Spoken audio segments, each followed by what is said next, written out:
शुभ diagnostic centre. हमारे यहाँ पर digital x ray, special investigation, 3D and 4D ultrasound, digital OPG and EEG test, mammography, colour Doppler, breast and thyroid ultrasound और सभी प्रकार के CT scan किए जाते हैं। शुभ डायग्नोस्टिक सेंटर शिव हंस मॉल के पीछे, मॉडल टाउन, फतेहाबाद। नमस्कार दोस्तों, स्टेट मेरी टीम में आप सभी दर्शकों का हार्दिक स्वागत है। मैं हूं आपकी होस्ट स्वाति गौतम और आज हम बात करने वाले हैं संतोष कुमार सिंह जी से, जो कि मृदा वैज्ञानिक हैं और KVK में कार्यरत हैं। तो उनसे हम बात करेंगे कैसे हम अपनी मिट्टी की जो हमारे किसान भाई हैं, कैसे वो कई बार उन्हें प्रॉब्लम आती है, तो उसका सोल्यूशन हम आज सर से पूछेंगे। तो नमस्कार सर, बहुत बहुत शुक्रिया समय देने के लिए। तो सर, आप अपने बारे में हमारे दर्शकों को कुछ बताना चाहेंगे? मेरा नाम, जैसे कि मैडम ने बताया है, डॉक्टर संतोष कुमार सिंह है और मैं कृषि विज्ञान केंद्र, जो कि चौधरी चरण सिंह हरियाणा कृषि विश्वविद्यालय के अंतर्गत आता है और इसका सेंटर है अपना ढाणी बीकानेरी फतेहाबाद में स्थित है। और मेरा जो विषय है वो है मृदा विज्ञान। तो जो सर, जैसे कि जल संरक्षण हम करते हैं, हाँ जी, तो उसके कौन कौन से तरीके हैं, उसके बारे में आप बताइए। जैसे जल संरक्षण का आप देखोगे कि भारत सरकार और हरियाणा सरकार ने भी इसके ऊपर पूरा जोर दे रखा है और एक अब देखोगे जल शक्ति का एक अलग से मंत्रालय बना रखा है। तो आप जैसे हमने कहावत भी सुनी है कि जल ही जीवन है, तो जल हमारे जीवन के लिए भी, हमारी जो खेती बाड़ी है उसमें भी जल का बहुत बड़ा महत्व है। तो जो हमारा वर्षा का जल है, उस जल को हम किस तरह से अलग अलग तरीके से संरक्षण करके, और जो हम खेती बाड़ी में इसको आगे के लिए हम किस तरह उपयोग में ला सकते हैं, तो ये हमारा जल संरक्षण है और इसके प्रति किसानों को हम जागरूक करना, ये हमारे अभियान के अंतर्गत है। हाँ जी। अब जैसे आपका सवाल है कि हम जल को किन किन तरीकों से संरक्षण कर सकते हैं, तो जो किसान भाई हैं उसको जल का संरक्षण के अलग अलग तरीके हैं। जैसे कि आप पक्का पौंड बना करके, कच्चा पौंड बना करके उसको जल को आप संरक्षण कर सकते हो। और आगे जब भी आप इसमें सिंचाई देने की जरूरत हो, तो उस पानी का, जो वर्षा का जल है जो आपने इकट्ठा कर रखा है, उसको जब भी जरूरत हो खेती बाड़ी में आप उसका इस्तेमाल कर सकते हो। इसी तरीके से आप उसको, जैसे हम जमीन का पानी इस्तेमाल कर रहे हैं, तो जमीन का पानी आप देखोगे फतेहाबाद में काफी नीचे जा रहा है और हर एक साल यदि हम एवरेज लगाएं तो 0.5 मीटर के करीब लगभग पानी जो हमारा भूजल का स्तर है वो नीचे जाता जा रहा है। तो आज के समय में हमारे को इसको रिचार्ज करने की भी जरूरत है। तो ये किसान भाई अपना रिचार्ज बोर खेत में लगा करके और हमारी जो जमीन है उसमें जो वाटर टेबल है उसको बढ़ा सकते हैं, इसको रिचार्जिंग बोर के द्वारा। तो ये एक तरीका है। दूसरा हमारा है, आपको फसल का विविधीकरण, ऐसी फसलों को लगाएं जिससे कि हमारा उसमें पानी की कम खपत हो और ज्यादा खपत वाली फसलों को हम छोड़ें।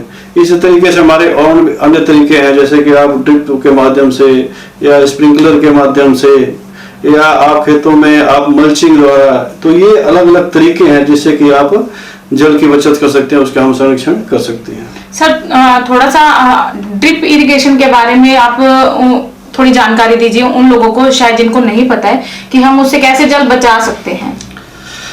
ऐसे है, ये जैसे मैंने अलग अलग तरीके बताए थे, तो उसमें आज के समय में आप ये, जैसे आप ड्रिप का कह रहे हो जिसको हम टपका विधि कहते हैं, हाँ, तो ये टपका विधि है और एक फुहारा विधि है और एक होती है अंडरग्राउंड पाइपलाइन। तो ये अलग अलग तरीके हैं पानी के संरक्षण के। तो जो टपका विधि जैसा आप कह रहे थे, ड्रिप सिस्टम, ये आपको खास करके जैसे बागवानी की है या आपकी सब्जियों हैं उसमें काफी ज्यादा इसका महत्व है। या फसलें हैं जैसे कि कपास है, जिसमें कि आप देखोगे स्पेसिंग ज्यादा होती है। तो स्पेसिंग ज्यादा होती है तो उस केस में हम ड्रिप के द्वारा, जैसे जमीन में पानी पतली पाइप होती है और वो जड़ों के पास उसमें सुराग होता है, तो वहां पे जड़ों में धीरे धीरे पानी जब भी जरूरत होती है तो वहां पानी उपलब्ध होता रहता है। और इसमें खास बात यह है कि उसके साथ साथ, ड्रिप के साथ, पानी के साथ साथ हम खाद भी सप्लाई कर सकते हैं। तो ऊपर से हमारे को खाद डालने की जरूरत नहीं है। आप जो लिक्विड फॉर्म में जो खाद है वो हम टैंक के माध्यम से, वो टैंक से जुड़ी होती हैं, तो उससे हम खाद और पानी दोनों चीजें पौधों के जड़ों तक पहुंच पाता है। तो उसमें पानी की बहुत कमी जरूरत होती है और पानी की काफी ज्यादा सेविंग होती है। तो ये तो आपका टपका विधि है। इसी तरह से फुहारा विधि है।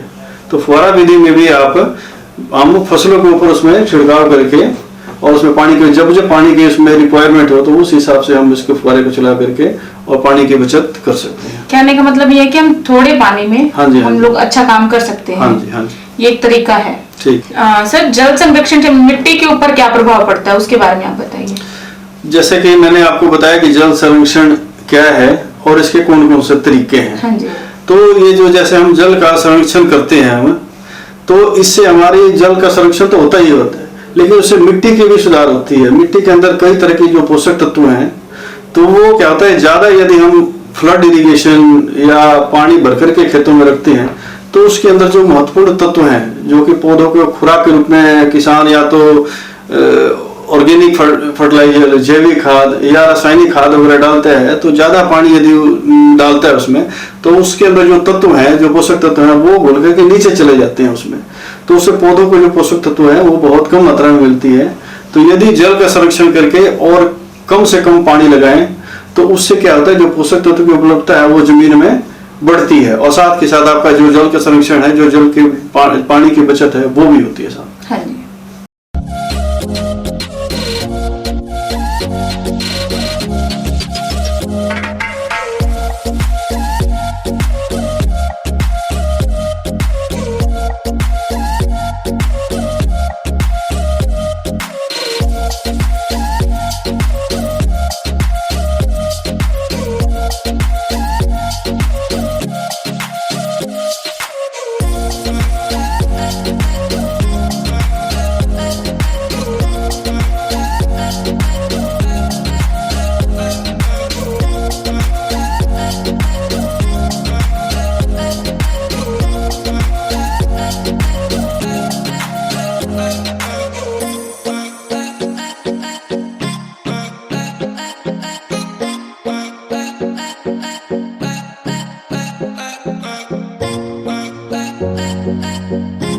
सर, फसल विविधीकरण अपनाकर जल संरक्षण को कैसे बढ़ावा दिया जा सकता है? तो मैं सबसे पहले किसान भाइयों को इसके बारे में जानकारी दूंगा कि फसल विविधीकरण होता क्या है। हाँ जी। तो फसल विविधीकरण का मतलब जो किसान भाई एक ही फसल चक्र को हर एक साल अडॉप्ट कर रहा है। तो जैसे कि मान लो आप हर एक साल जीरी ले रहा है, कणक ले रहा है, जीरी ले रहा है, कणक ले रहा है, तो उससे क्या होता है कि जो जमीन की जो पोषक तत्व है उसकी मात्रा घटती है, जमीन है वो भी खराब होती है और उसमें जो ज्यादा पानी का इस्तेमाल होता है। तो उसकी जगह आप उस फसल को छोड़ करके दूसरी फसल जो कि कम पानी लागत वाली है, खास करके जैसे जीरी बेल्ट में, अपने फतेहाबाद जिले में आप देखोगे कि तो जो पानी जैसे मैंने बताया था उसका लेवल काफी नीचे जाता जा रहा है। वर्षा का पानी भी देखोगे इतनी मात्रा में उपलब्ध नहीं है। तो यहाँ पे धान की जगह यदि किसान भाई मूंग की फसल ले ले, अरहर की फसल ले ले, मक्के की फसल ले लें, इसी तरीके से अन्य फसलें हैं जो आपकी खरीफ में बिजाई की जा सकती है और पानी की उसमें लागत भी कम है। तो इन फसलों का चुनाव करते हैं वो और उसकी बिजाई करते हैं, तो इसको हम कहते हैं फसल का विविधीकरण। तो इसका फसल का विविधीकरण अपनाने से हमारे को दो फायदे हैं। सबसे पहले तो है कि पानी की बचत होती है, कम पानी लगता है उसमें, और जबकि जीरी में आप देखते हो पानी की बहुत ज्यादा उसमें रिक्वायरमेंट है, जरूरत है। और दूसरा उसमें है कि पानी की बचत होती है, साथ के साथ जो जमीन की उर्वरा शक्ति है, आप किसान भाई यदि उसमें दलहनी फसलें कोई भी लगाते हैं, दाल वाली मूंग की लगाते हैं, तो उससे क्या होता है जमीन में नाइट्रोजन की का जो लेवल है दिन प्रतिदिन घटता जा रहा है, तो उसका लेवल भी बढ़ता है। तो इससे हमारी जमीन की जो है उपजाऊ होती है और साथ के साथ हमारे जो पानी का जो है उसका रिक्वायरमेंट है, जरूरत है, वो भी घटती है। हाँ जी सर, जैसे कि लैंड को समतल किया जाता है, जैसे कि हम कंप्यूटर से बोल सकते हैं, कंप्यूटर लैंड लेवलर, तो उससे कैसे सर हम लोग जल का संरक्षण, उसमें क्या जल का संरक्षण का महत्व है सर? अब जैसे किसान भाई लैंड लेजर लेवलर का इस्तेमाल करते हैं, हाँ तो उससे क्या होता है कि आप जो खेत असमतल है, हाँ जी, उसमें क्या होता है असमतल खेत में यदि पानी लगाते हैं तो पानी उसमें देखोगे एक बराबर नहीं लगता है। एक कोने पे देखोगे 2 इंच पानी खड़ा है, तो जहाँ ज्यादा ढलान है वहां देखोगे 4 इंच में पानी खड़ा है। हाँ जी, हाँ जी। तो उससे क्या होता है किसान भाई यदि उसमें फर्टिलाइजर खाद वगैरह इस्तेमाल करते हैं, खास करके यूरिया, तो वो क्या होता है ऊंचाई वाली जगह से पानी क्या होता है जो लो लेवल एरिया है किले का वहां तक जाता है, तो उसमें जो यूरिया उसने डाल रखा है वो सारा का सारा बह के दूसरी साइड चले जाता है। तो आप देखोगे कि एक जगह बढ़वार ज्यादा हो जाती है, दूसरी जगह बढ़वार कम हो जाती है और इसके ऊपर सीधा सीधा असर उसके पैदावार पे पड़ता है।